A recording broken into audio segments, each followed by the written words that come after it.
Krishna, Krishna,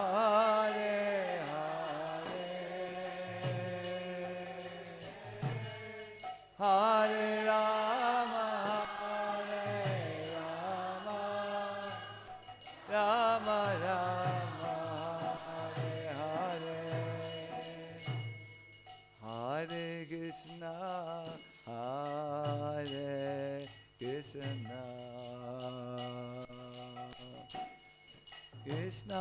Krishna, Hare Hare,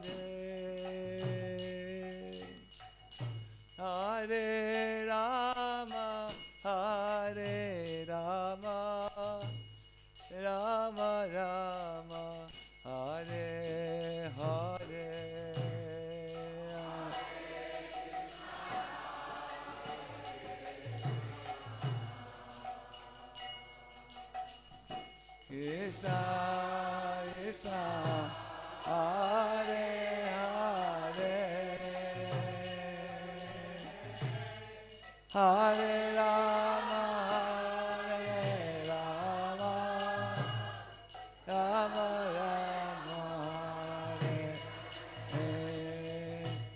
Hare Krishna,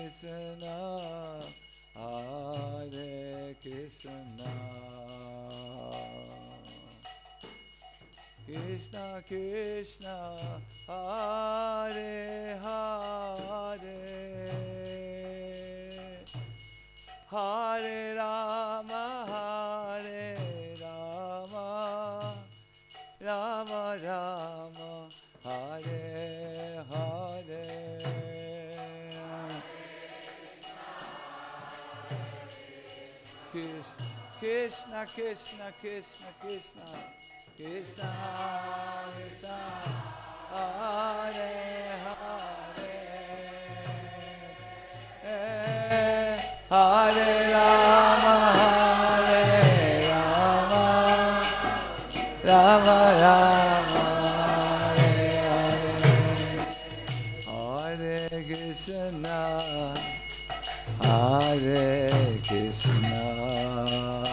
Krishna Krishna, Hare Hare,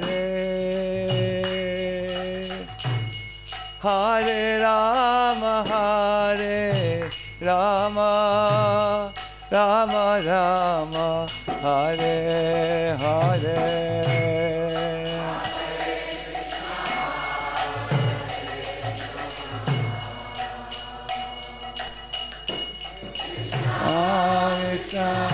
Hare Hare, Hare Rama, Hare Rama, Rama Rama, Hare Hare, Hare Krishna, Hare Krishna,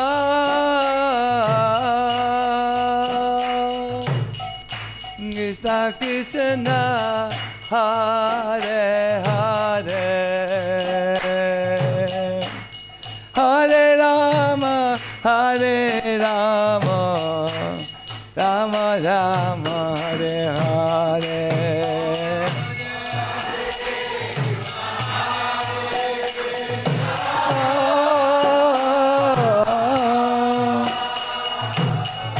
Krishna Krishna, Hare Hare, Hai Bo, Hare Rama, Hare Rama, Rama, oh Hare Krishna, Hare Krishna, Krishna Krishna, Hare Hare, Hare Rama, Hare Rama, Rama Rama, Hare Hare.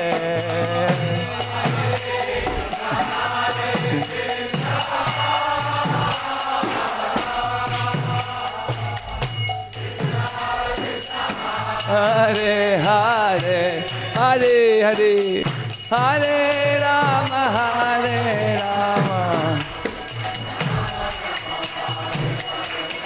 Hare Krishna, Krishna, Krishna Krishna, Hare Hare, Hare Rama, Rama Rama, Hare Hare.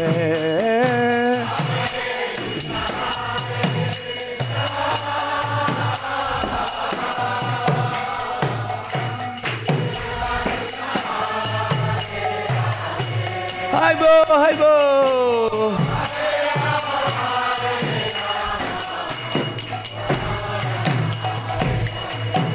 Hare Krishna, Hare Krishna, Krishna Krishna, Hare Hare, Hare Rama, Rama Rama, Hare Hare.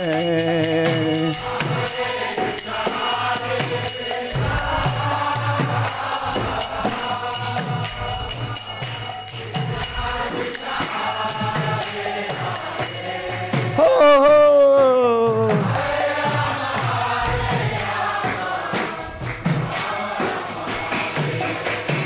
Hare Krishna, Hare Krishna, Krishna Krishna, Hare Hare, Hare Rama, Rama Rama, Hare Hare.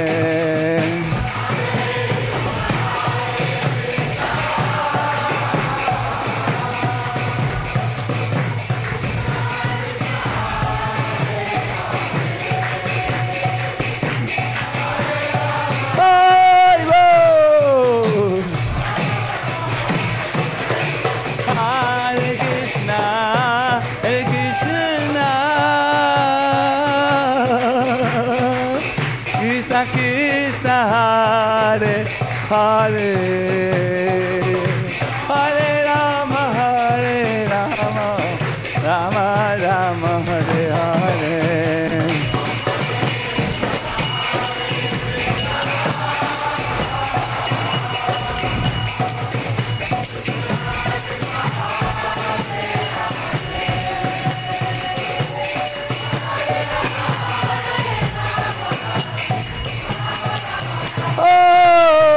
Hare Krishna, Hare Krishna, Krishna Krishna, Hare Hare, Hare Rama, Rama Rama, Hare Hare.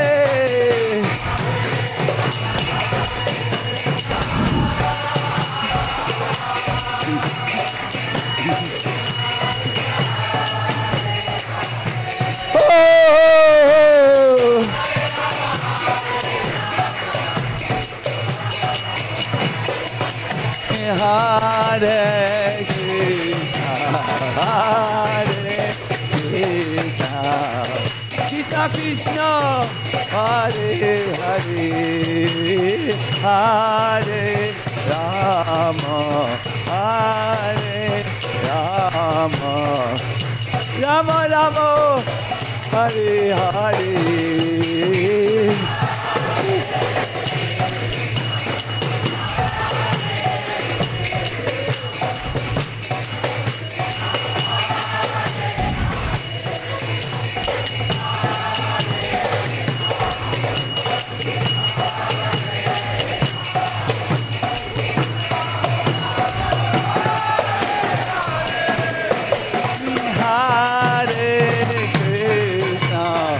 Hare Krishna, Krishna Krishna, Hare Hare, Hare Rama,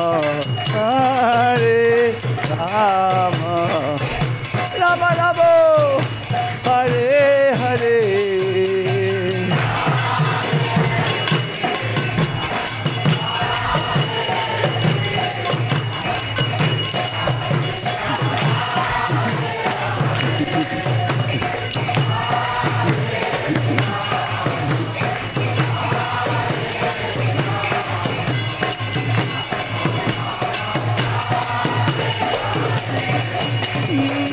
Hare Krishna, Hare Krishna, Krishna Krishna, Hare Hare, Hare Rama, Rama Rama, Hare Hare.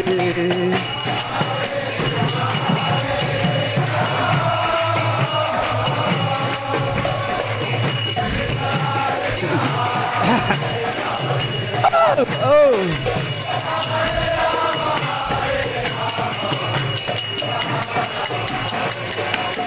Hare Krishna, Hare Krishna, Krishna Hare Hare, Hare Rama, Rama Rama, Hare Hare.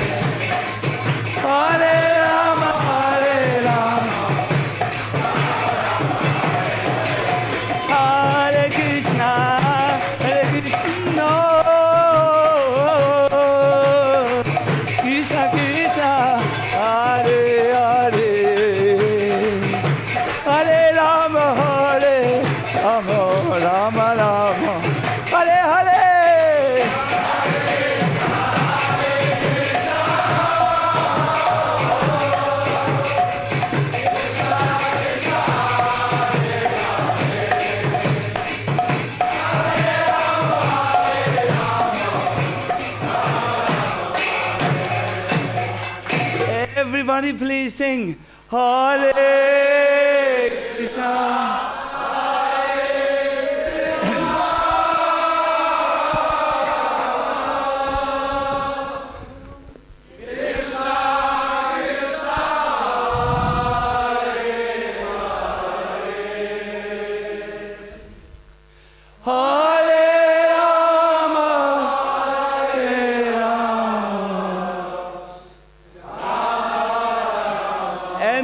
Time a little louder please. Hare Krishna.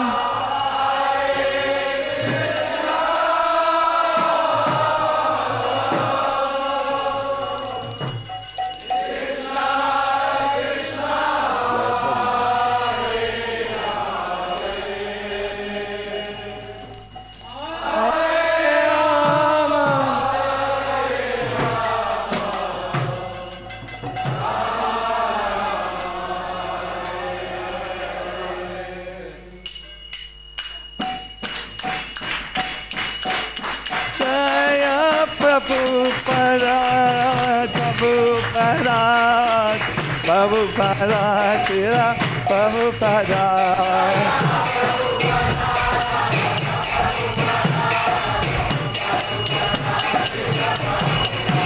Jaya Prabhupada, Jaya Prabhupada, Prabhupada, Jaya Prabhupada.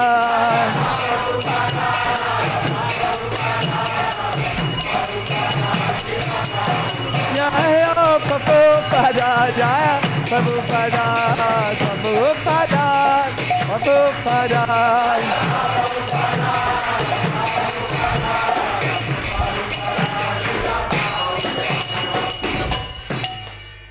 Jai Om Vishnupada Paramahamsa Paravraj Agacharya Ashtata Satati Simadhis Divine Grace Srila Abhay Charanaravinda Srila Bhakti Vedanta Swami Maharaja Srila Prabhupada Ki Jai Anand Koti Vaishnava Vrinda Ki Jai ISKCON Founder Acharya Srila Prabhupada Ki Jai Namacharya Srila Haridas Thakur Ki Jai Prem se kaho Sri Krishna Chaitanya Prabhu Nityananda Shri Advaita Gadadhar Shivasadi Gaur Bhakta Vrinda Ki Jai Sri Sri Radha Krishna Gopa Gopinatha Shama Kunda Radha Kunda Giri Govardhan Ki Jai Vrindavan Mathura Dham Ki Jai Navadvip Mayapur Dham Ki Jai Ganga Mai Yamuna Mai Ki Jai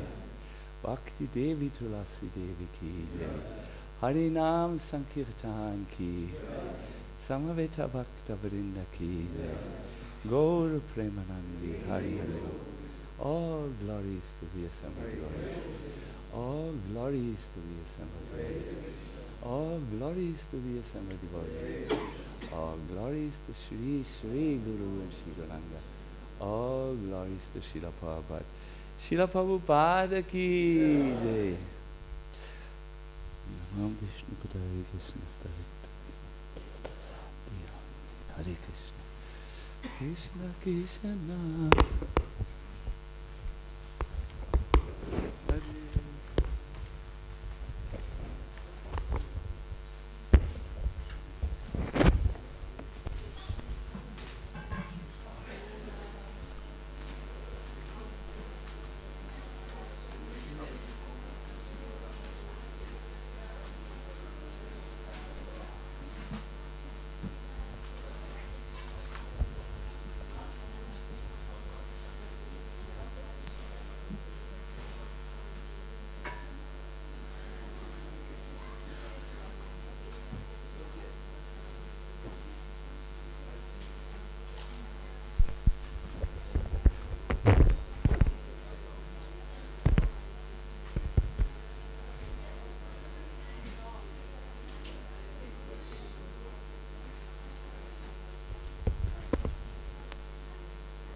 I suggest we open really the windows as much as possible. And yes, Matthias, also einkissen gleich. Einkissen gleich. Gut, dann du steck und dann lassen.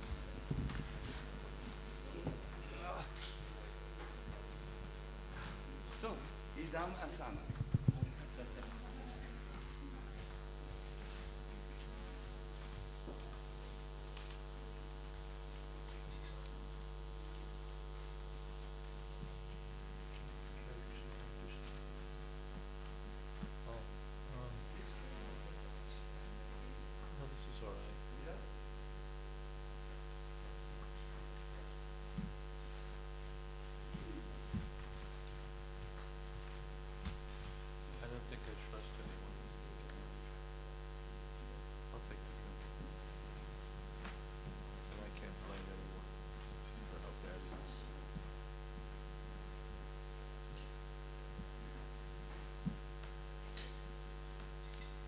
Maybe if I get something to put something on, can be Bhagavad Gita. That's good. Aha, the harmonium. Yeah. Harmonium's good. Just here.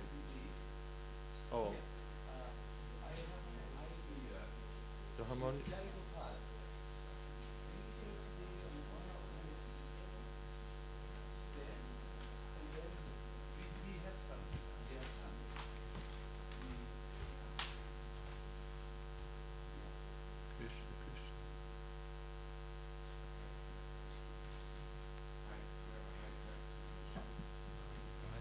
High-tech solution. That certainly is a high-tech solution. Thank you.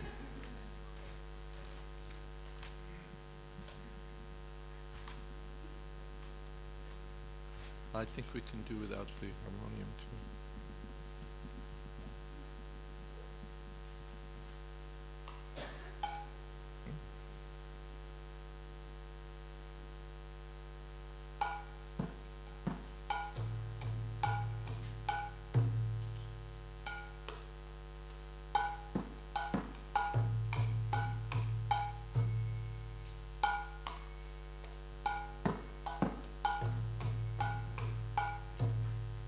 Jaya Radha Madhava Kunja Bihari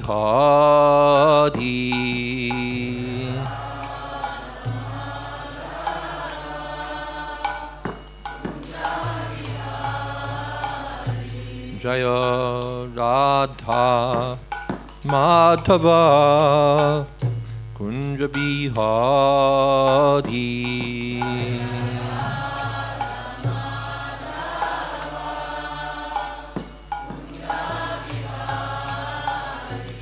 Jaya Gopi Jana Vallabha Girivaradhari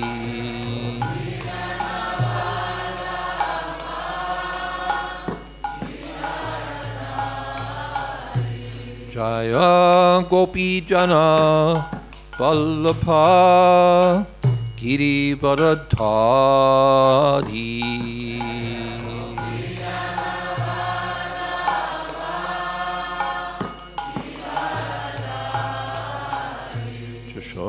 Jashodanandana Braja Jana Ranjana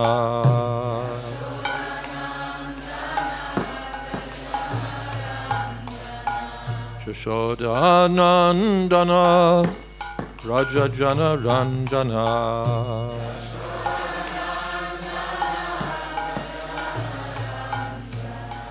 Jamuna Tira Vanachari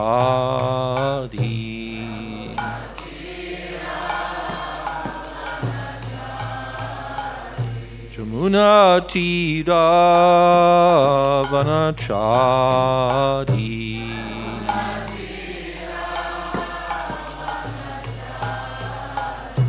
Jaya Radha Madhava Kunja Bihari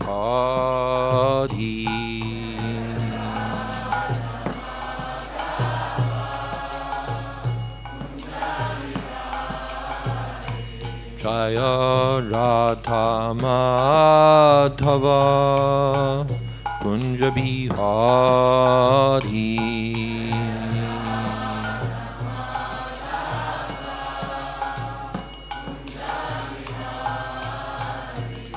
Jaya Gopi Jana Vallabha Girivaradhari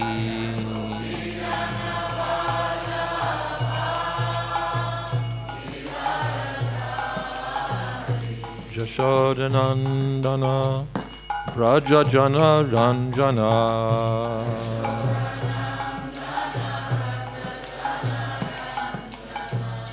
Jamuna Tira Vanachari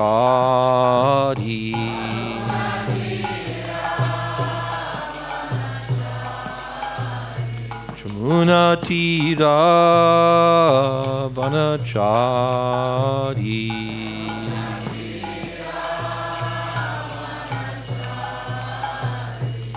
Jaya Radha Madhava Kunja Bihari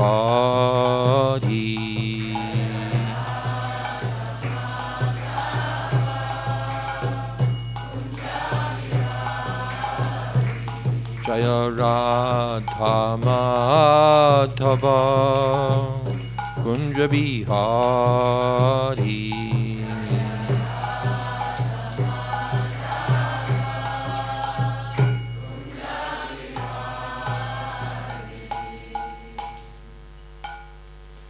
Jai Om Vishnuvad Panumansa Pariprajaka Stotra Shri Shrimad A.C. Bhakti Vedanta Swami Maharaj Prabhupada Ki Jai Ananta Koti Vaishnavrinda Ki Jai Nama Acharya Srila Haridas Thakur Ki Jai Prem Se Kaho Shri Krishna Chaitanya Prabhu Nityananda Shri Advaita Gadadhar Shivasadi Gaur Bhakta Vrinda Ki Jai Sri Sri Radha Krishna Gop Gopinath Sham Kun Radha Kunikiri Govardhan Ki Jai Vrindavan Dham Ki Jai Navadip Dham Ki Jai Jagannath Puri Ki Jai Gangamai Ki Jai Jamunamai Ki Jai Tulsi Devi ki jai, Bhakti Devi ki jai, Samaveta Bhakta Vrinda ki jai. All glories to the assembled devotees. All glories to the assembled devotees. All glories to the assembled devotees. Gaur Premanande Hari Hari Gaur.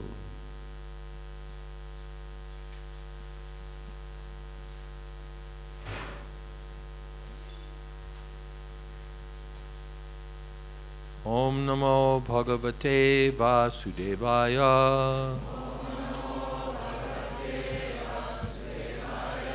Om Namo Bhagavate Vasudevaya. Om Namo Bhagavate Vasudevaya.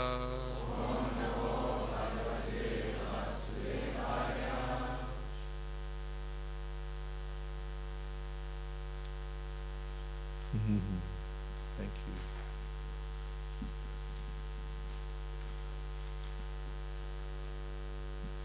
Nasato vidite bhavo,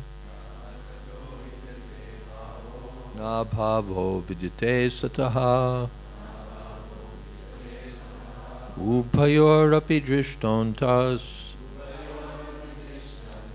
Tvanayos tattvadarshibhi, Antavanta ime deha.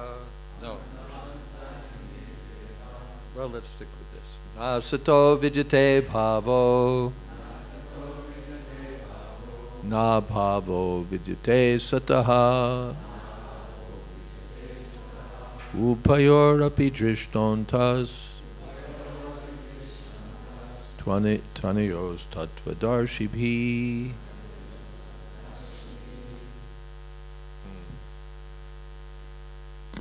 Om Gyanatimirandhasya Gyananjana Shalakaya Chakshurn Militam Jena Tasmai Shri Gurave Namah.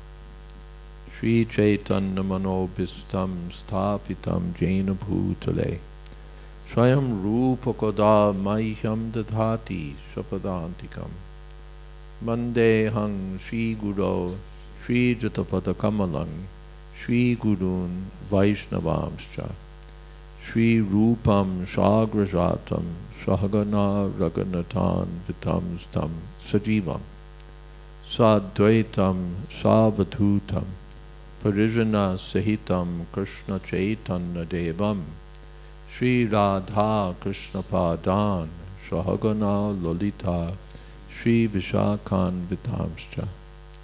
He Krishna Karuna Sindho Dina Bandho Jagat Pate Gopesha Gopika Kanta Radha Kanta Namostute Tapta Kamshana Gaurangi Radhe Vrindavaneshwari Prishabhanu Sute Devi Pranamami Hori Priye Vancha Kolpatarubhyascha Kripa Sindho Bhyevacha Patita Nam Pavanebhyo Vaishnavebhyo Namo Namah.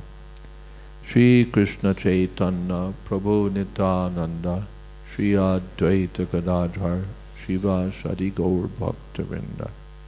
Hare Krishna Krishna Krishna Hare Hare Hare Rama Rama Rama Hare Hare. Our theme is the art of real transformation, and it's understood that the intention is that we want to transform ourselves in some way. But I'm going to set that aside for the moment. I'm still going to talk about the art of real transformation, but from another point of view. In the third canto, we find that, of course, the real artist is Krishna. He's the original artistic person. And in the third canto, we find that he creates the cosmic manifestation through a process of transformation. One element transforms into the next element, transforms to the next, to the next, to the next. This is the process of the elaboration of the cosmic universe or the cosmic situation.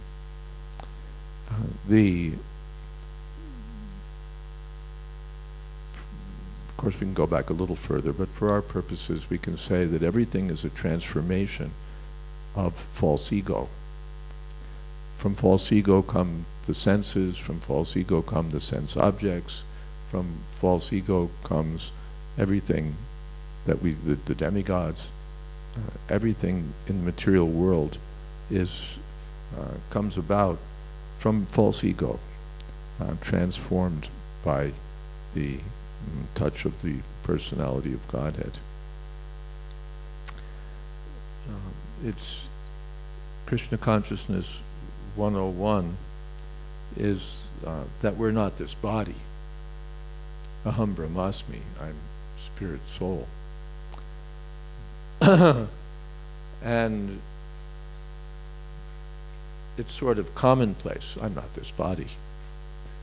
But we can ask ourselves to what extent we've understood that we're not the body. Or we can ask ourselves, why is Srila Prabhupada always banging on this point? It's like again and again and again that I'm not this body. One answer is that it's so deep-rooted. I'm not this body, but I am. That's one explanation. Another explanation is that the whole cosmic creation has expanded from this point of ahankar. What is ahankar? What's ahankar? False ego. And what's false ego?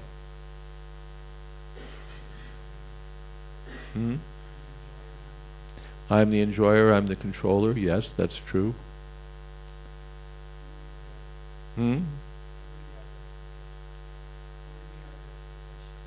Bodily identification, yeah. False ego means I'm this body. False ego means I'm this body. Or I'm matter. Aham Brahmasmi, I'm spirit, but we think I'm matter.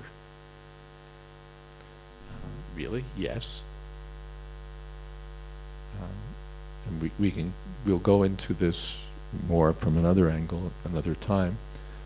But matter has two basic categories, gross and subtle.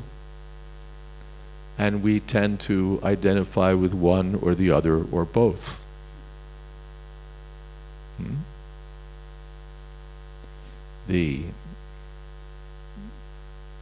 Yes. There's an American sociologist, Erik Erikson, I remembered something, who speaks, he's not a spiritual authority, but as a sociologist he noticed that everyone carries with him what he called an identity kit.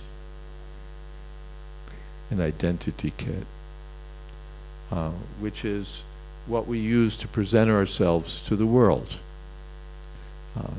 A certain dress, certain hair, certain shoes, certain accessories, certain car, a certain laptop. He didn't mention that because they weren't existing then, but you know, maybe a MacBook Air, or you know, and then your phone, your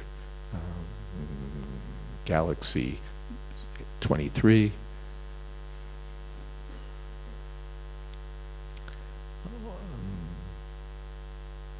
And more. All these are constituent parts of our identity kit. We could add certificates and qualifications, PhD, Doctor of Theology, what have you, or just chairman of the board, trustee.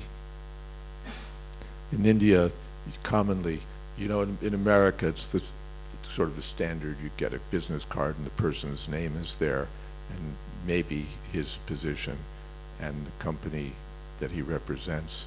In India, you get strings of letters after people's names, and chairman of this, trustee of that, advisor to this, and so on. All part of our identity.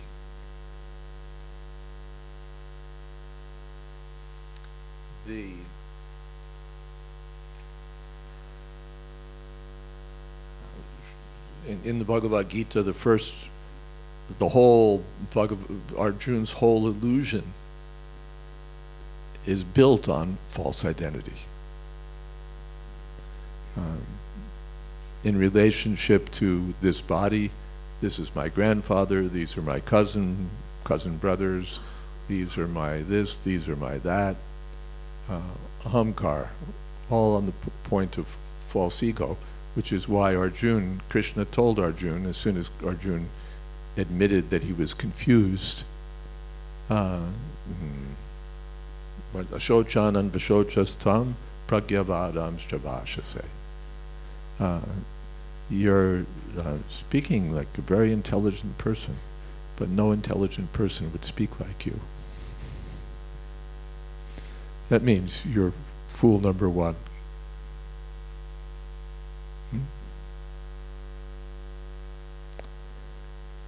Srila Prabhupada, as you can say, the expert physician, saw the underlying disease of material existence that was afflicting us, is that we're identifying with this material body.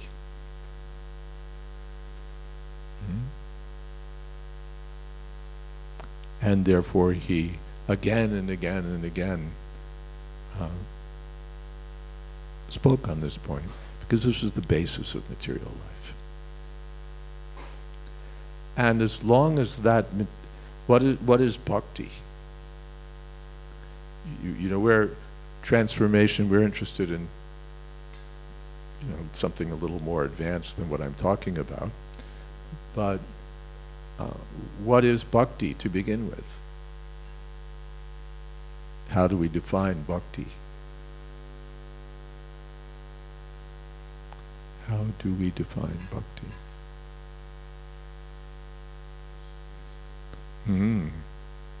Sarvopadi vinir muktam tatpratena nirmalam.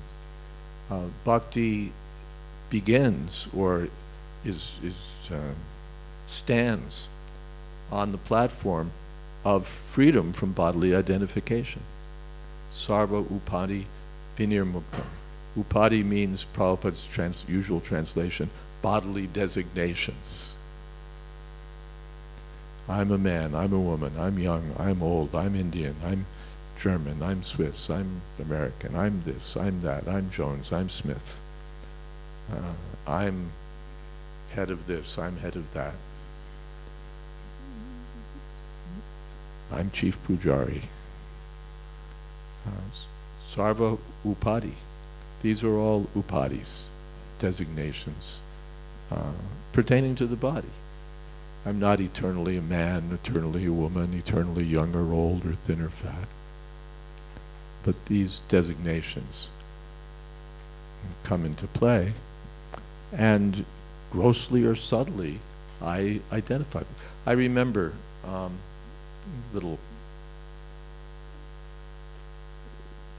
after 9/11, the famous 9/11 attacks,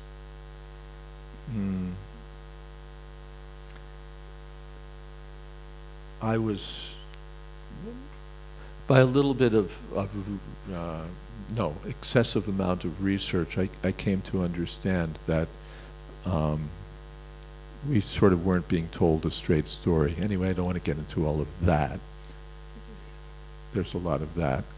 But I realized, or it came to my attention, that there was a certain amount of complicity on the part of important people in the American hierarchy, that it wasn't merely the work of some foul upstarts in the Middle East, but there was a certain amount of complicity, and we won't talk about further than that.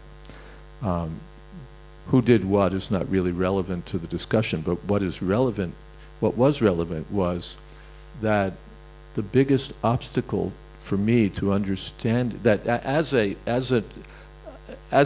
young person, you know, America, what is this America? You know, it's just a piece of dirt. What do I have to do with America? And as a student of Srila Prabhupada, what do I have to do with America? I mean, you know, it's just a place that I've landed for a few years. And yet,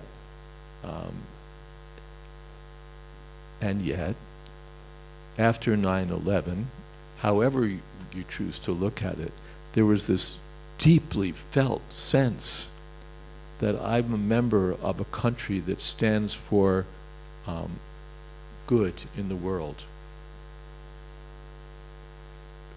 We are a nation that ultimately tries to benefit the world, really. That's what America's done. That's what, you know, why we went to war to, you know, help our allies there. It wasn't for our own interests, it was for the global interest. And so many other things. You know, we're basically a good nation. We mess up, yes.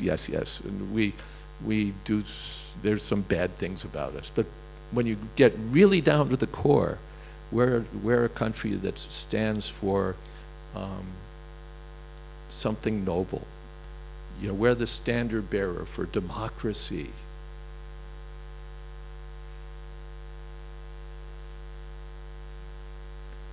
And I realized that America was, you know, what was going on in America was hard for me to understand, because someplace deep, really deep, was this sense that I was a member of this great country.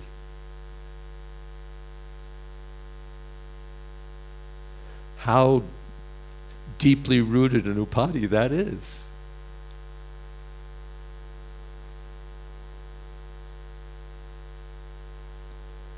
And you know, this is instilled in our hearts from like when we're 4 or something like that. I remember I was in an airport in Peru, in South America, and while I was waiting for my plane, there was a little artistic or commemorative piece of art of some sort, or maybe it was just an inscription on the wall, I forget now, but it said, "Tengo el orgullo de ser peruano." I have the pride of being Peruvian. Peruvian. Not German, not French, not American, not Swiss, not Russian, Peruvian. You know, this little corner of Latin America, I am proud to be Peruvian. What? But that sense is there, you know, deep within, that something is good about me because of this country that I belong to, or this race that I belong to, or this community that I belong to, or this family that I belong to, this gender that I belong to.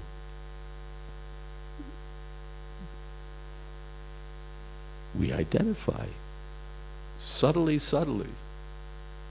with this body and its designations. Sometimes not so subtly, sometimes grossly, but sometimes, you know, those who've been practicing, at least, we hope it's either not there or at least it's subtle. Yeah, we also have our gross American. I'm American and I'm proud of it, and if you're not American, the hell with you. And I mean, there's gross bodily identification, but then there's the subtle version also.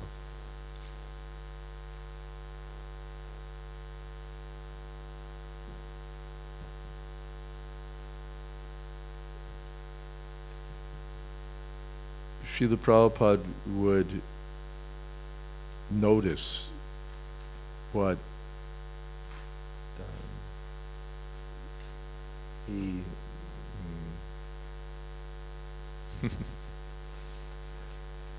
well, I'll tell you a story. My godbrother Hayagriva Prabhu was one of the original members of the Hare Krishna movement. He was a professor or a member of the faculty of Ohio State University, and he was very expert in his editorial skills, a very capable person in some ways.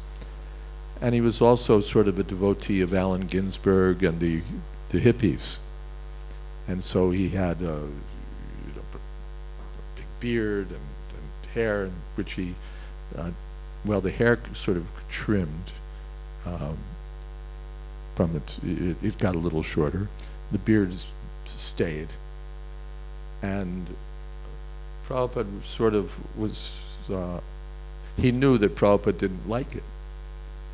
One time he shaved his head and kept his beard. Prabhupada said, "You look like a Muslim."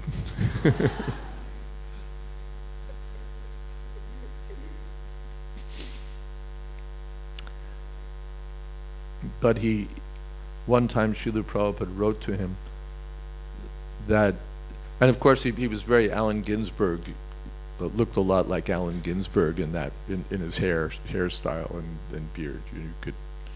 There was some affinity there. So Prabhupada at one point wrote him, if you are, and this was years after he was, I think maybe when he was still become a GBC man or something like that. If you still have any affection, I think, for this hippie movement, I kindly request you to give it up. Because Srila Prabhupada noticed that we have this tendency to sort of drift back in that direction or hold on to various aspects of our materialistic heritage, if you will. And therefore, when he would see that his shaven-headed disciples were growing their hair out again, or that the beards were appearing, he would call them hippie seeds. Right? Hippie seeds.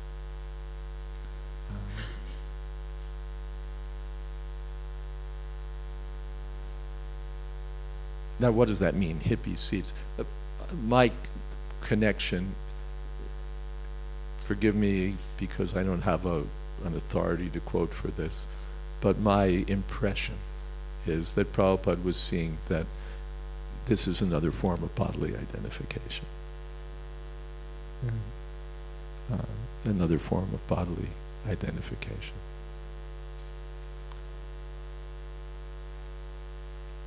So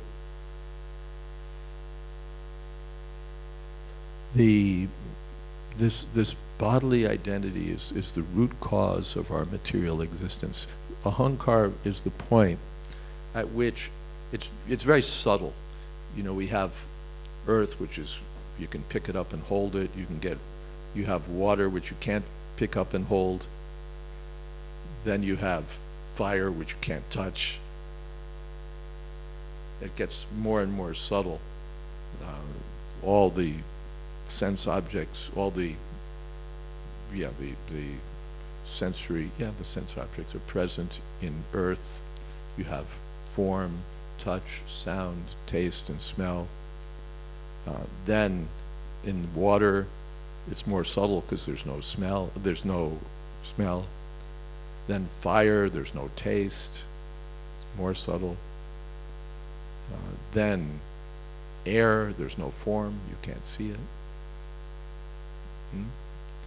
Then ether, what do we subtract in ether? Form, sound?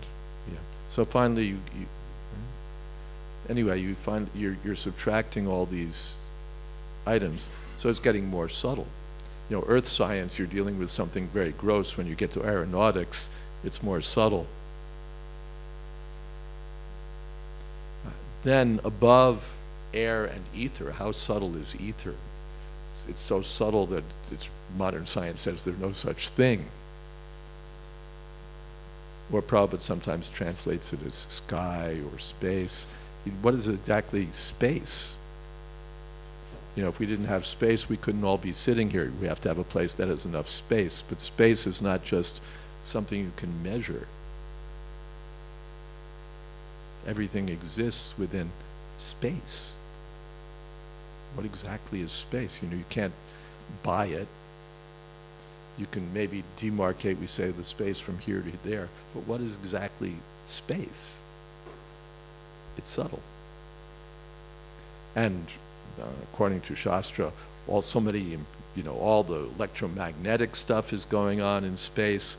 Everything in history is stored somewhere in space. You get into remote viewing and all of that, where people seem to have the ability to tune into some ethereal repository of information. It gets spooky. So you get this Prabhupada said this is an area with vast opportunities for research. Get into just what is space, not space exploration, you know, shooting rockets into outer space, but the space that's right here. What exactly is it? What capabilities, what characteristics does it have? This is part of Krishna's artistry. He's created all these elements. You know, we sit before a fire and we look at it. We admire its form. We taste the water. Krishna's present in that.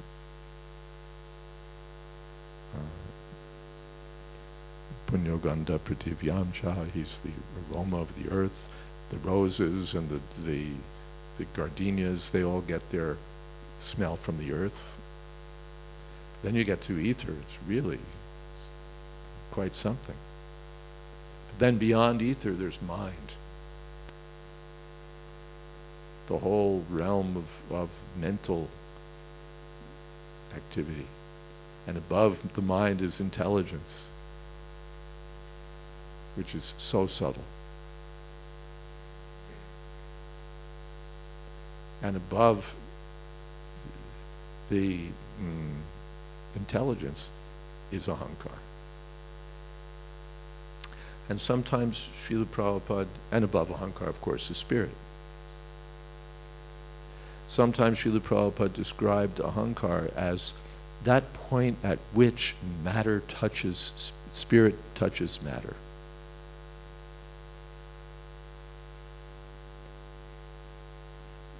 It's not spirit, and it's, you could say, almost not matter. It is matter, but it's the very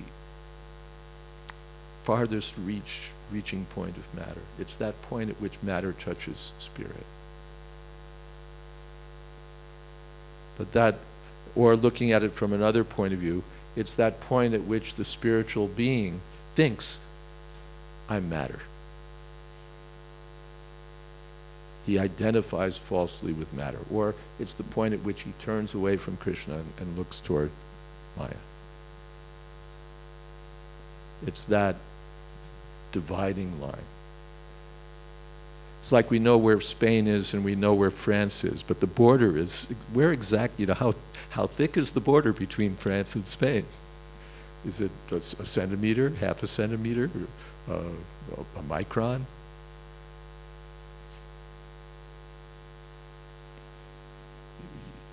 If you touch your thumb and your first finger together, and you'll all feel what's there. But now, you're feeling thumb or are you feeling finger? right? It's the touch between the two. So there's this touching point between Krishna consciousness and Maya, or between matter and spirit. That touching point, the most subtle aspect of material energy, is ahankar and false ego. And that's the basis for the entire material creation, or for our entire material entanglement individually. This conception that I'm this body. And our real identity is that we're spirit, and our real activity is bhakti, but bhakti actually takes place when we know that we're not this body. Sarva upadi, all the upadis, gone. Vinirmuktam, completely gone. Tatpratena nirmalam, and therefore one is in pure consciousness. Then rishikena rishikesha seva. One engages one's senses in the service of the master of the senses. Bhakti ruchate. This is bhakti. The bhakti takes place on the platform of knowledge. In a Vyasa Puja offering last year, my godbrother Pradumna Prabhu was speaking about this point, that we have what are called bhakti angas, various limbs of bhakti, hearing, chanting, and so on. But they take place on the platform of sambandha gyan.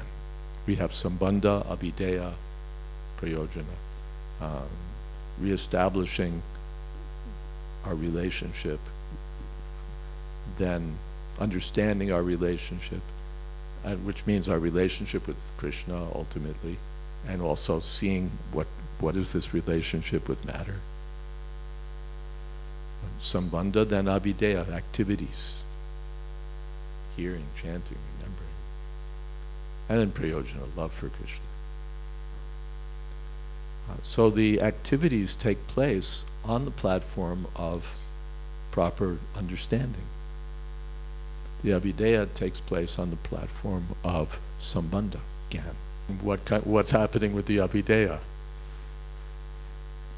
And we get this. We get various kinds of apasampradayas,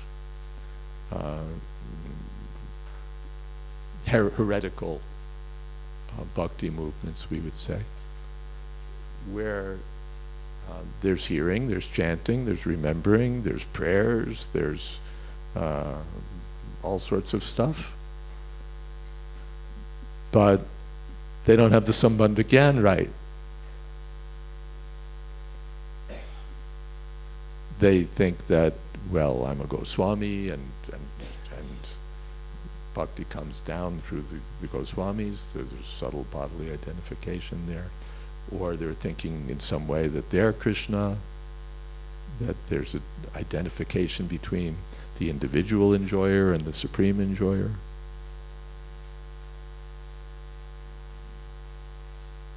Or, you know, there's Albal, Sakipeki, Jatko, there's so many different ways to get it wrong, different ways to be elsewhere than situated in proper sambandha gyan. So, therefore, Srila Prabhupada was banging us over the head again and again with this theme that we're not this body. I don't think this is speculation. I think he was telling us this because we needed to hear it. And he told us again and again because we needed to hear it again and again. There are some things he spoke about now and then. There were some things he didn't speak about at all. And then there were things he spoke about again and again and again and again and again.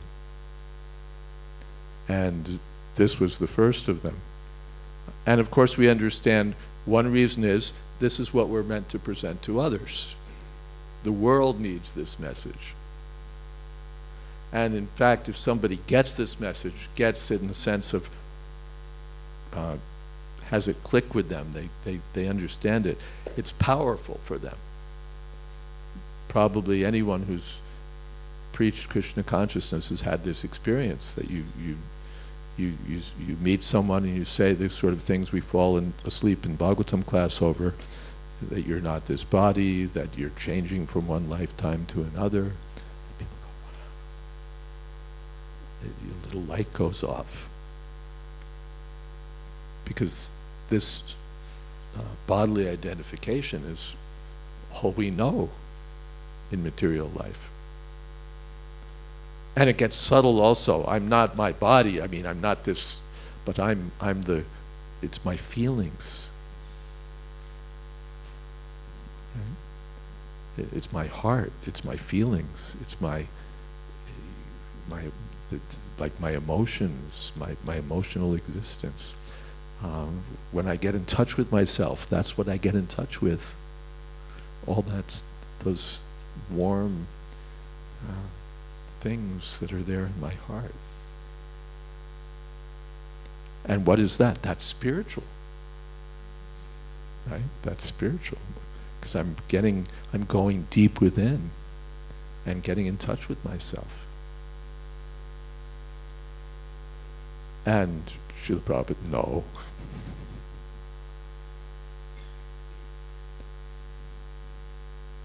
Sarvupadi Vinirmukta.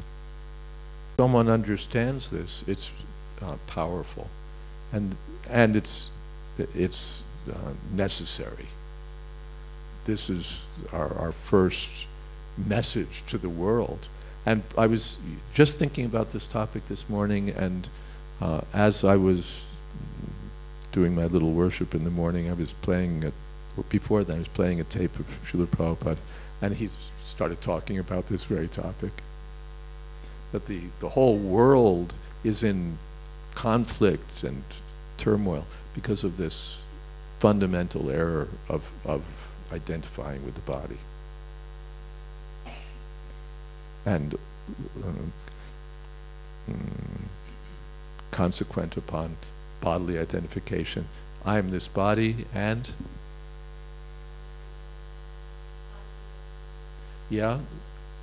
I'm this body and this belongs to me. Thank you very much. Aham and mama. I'm American and this is collectively ours.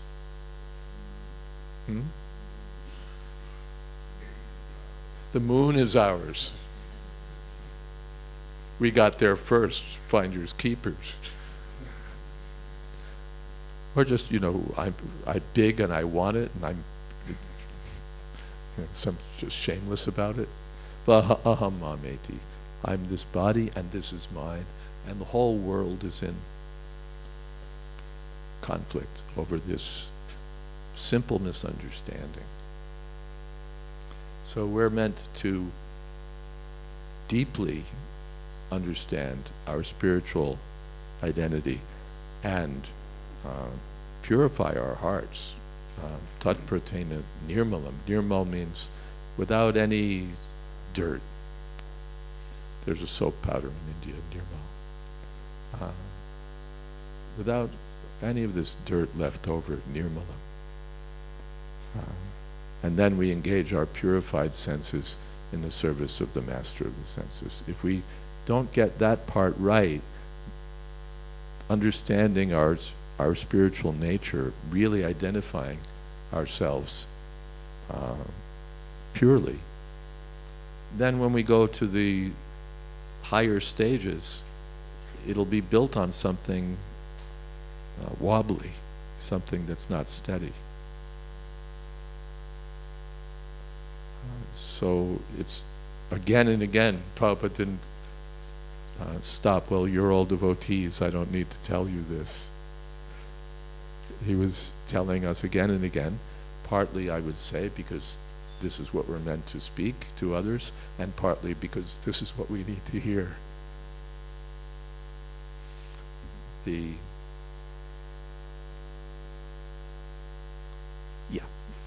I have more, and I'm going to be speaking more on this and related topics, but let's stop and see what kind of questions or comments you might like to come out with. Yes, in the back. Is there a second microphone, by the way? I don't know if there is.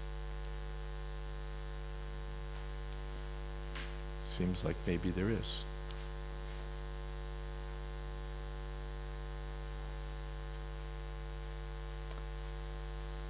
Okay, loud. You made a good start.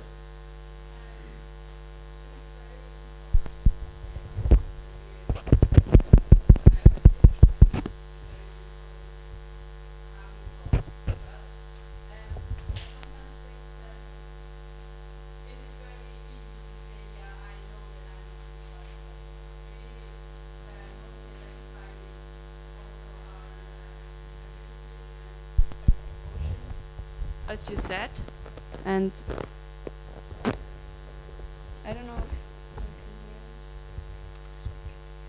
hear. Oh, so you can. Yeah, you're good.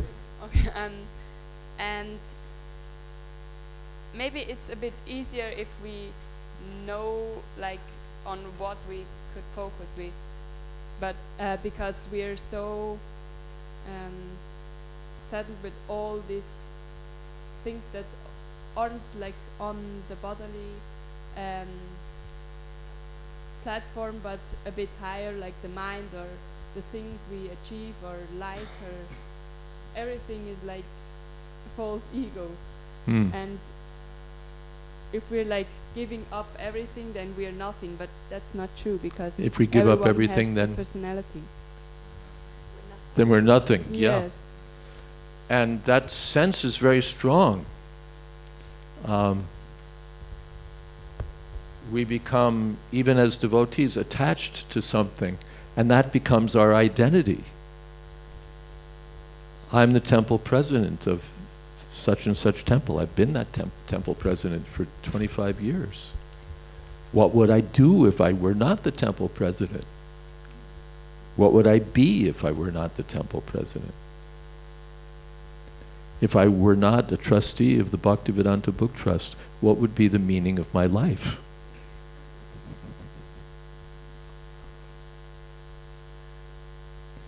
We identify, and of course these are, it's subtle because these are spiritual activities. To be, you know, this is my service where I do that. It's not just a material occupation. And yet,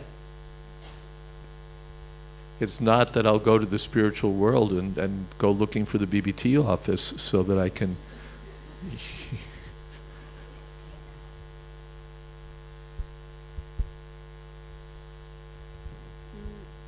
Yes, I think I wanted to point out, I think we all know that we're internally servants of Krishna, and we should do whatever he wants.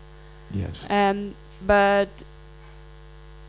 at my case, it isn't the.